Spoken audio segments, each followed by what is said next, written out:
Hey guys, and welcome back to video 2 of Evolver Interactive. Now in this video we're going to be doing the rendering. Now match photographs to V-Ray is a little tricky, and you're just going to have to trust that it's going to come out at the end. Sometimes the perspective will not change, but the zoom will. So don't worry about trying to readjust everything. We know that it's good on the pergola. Now let me just bring it in just a hair back to where it was and hit done. Now we are going to render out this scene. So if you're zoomed in, go ahead and hit zoom to match photo. Now from here, what we're going to do is we are going to make some shadows. Now go to view, look at the shadows, and if you see the house, we have no shadows coming forward, hardly anything. There's a little bit off the bushes, but we don't know if they're coming out. So something we do know is this post in the background. So let me zoom in on the post and go to our tool, tape measuring tool, and let me measure it out. It should be about 4 feet tall, and it is. It's 4 feet 48, and the shadow length is right around 47, maybe 48. Alright, so we know that our shadows are almost 1-to-1. This doesn't need to be perfect, but we're just trying to make it as best we can. So let's go to zoom match photo, right click the photo. Alright, do the tool again. Our pergola is 158 inches, so we want to come out about 158. So I'm just going to click right there. So we know that our shadows basically need to go about that far. This does not have to be perfect. So to do that with our shadows, let's go ahead and view our shadows. So view shadows. Now that's way too far. I know that this photograph was actually taken in Florida, which is -4 on our UTC, and that will help with some of our shadowing. Okay, and now we're just going to play with the date and the time to get where we're at. I don't know exactly where exactly this photograph was taken. If we have to match up, we could do a lot to make it match, but here we're just trying to get approximation. So let's go ahead and pull this in, and then we're going to try to line it up on the dot, something right about there, but I want it a little further forward, and go ahead and adjust the time. Something just like that. Okay.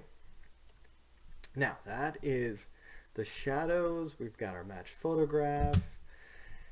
Now we're ready to render. So we're going to go ahead and add a camera. Now if you don't have the camera tools, go to Tools and then Advanced Camera Tools, and we're going to go ahead and create a camera.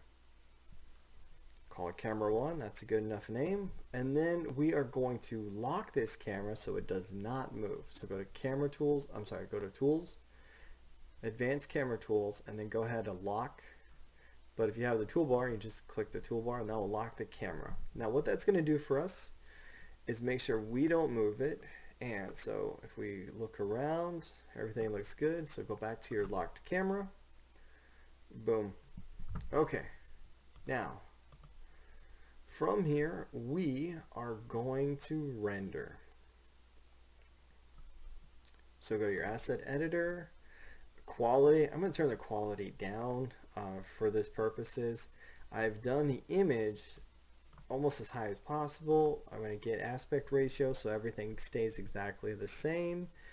And we are going to render out the scene. Here we go. Oh, go ahead and hit render.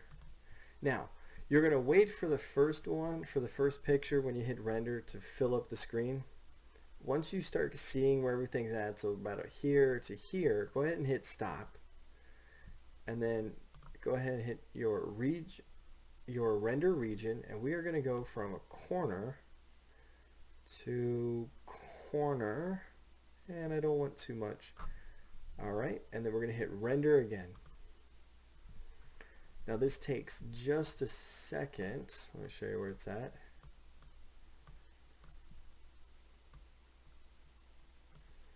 Now this is just direct light with shadows, nothing fancy. All right, and that took about, I don't know, 15 seconds.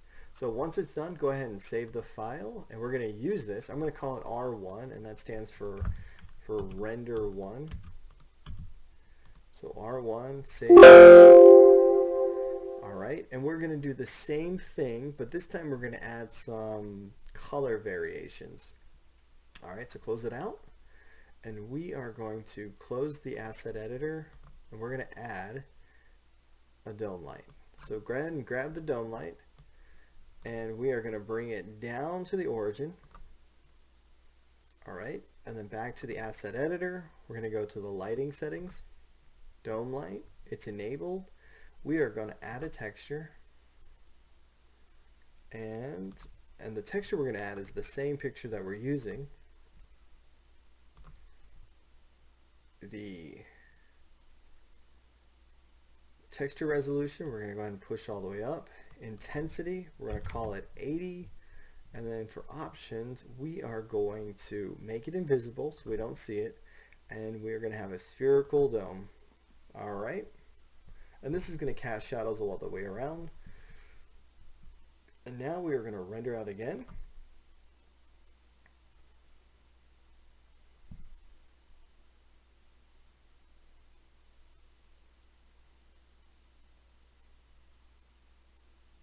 And this should take just a little bit longer, but as you notice, we have more colors. It's a little bit brighter, and there's some variation in between. So when we take it into Photoshop, we'll blend it a lot better. All right, and that is done. Awesome. So go ahead and save this one. I'm going to call this one R2 for rendering 2. Hit save. Go ahead and close it out. All right, close that out too.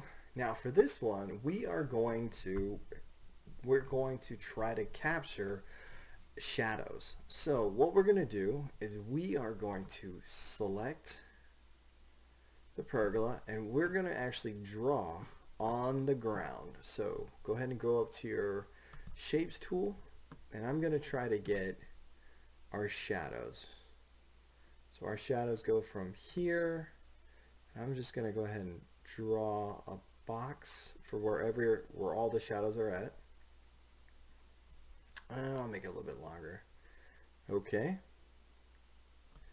And then from there, I made this just a little bit longer than where the pergola's at, and that's because I don't want it to be exactly next to it. So I want to draw another box. So go ahead and hit, that was right. Let me hit left on the keyboard, and I want a box that goes just like this, all the way up. Boom. So what this is going to do, this is going to be our light catcher. And so let's go ahead and render this out. First thing we're going to do, let's go back to our match photo, and that's as much as we need. So we can actually, it looks like we're a little bit beyond the photograph here. We're a little bit beyond there. That's okay. If it was way too far, then I would tell you to bring it back and save you on your rendering time. So let's go to our locked camera, and we are going to render this out. Now this one will take longer. All right. So again, we actually need to stop it, unselect our region. We're going to render it real quick for just a second, because this one's going to take the longest. So this is the one where we need to crop as much as possible. So let me hit stop, and I'm going to render. We want to render out so about that tall and that wide. That's good enough. So go ahead and hit render. Now this one will take just a little bit longer to render, and I will get back with you as soon as it gets done rendering. So give it about 2 minutes.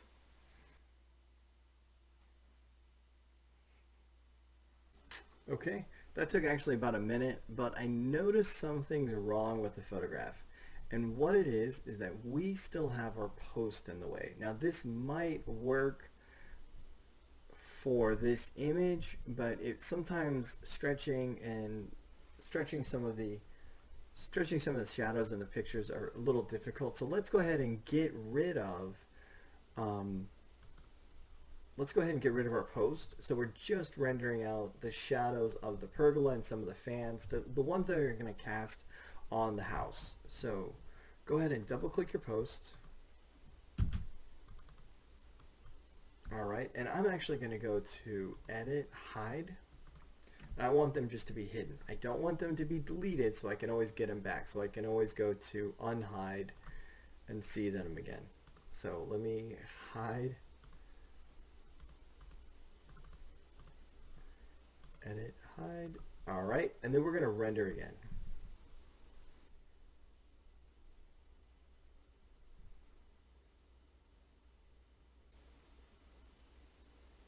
All right, that was quick. I might as well just render on low from here on out, because even if we zoom in, it's not bad. The reason that it's further away from the top is so we can catch the shadows. Now we're gonna go ahead and save this, and this one's gonna be called S1, and that is our shadows.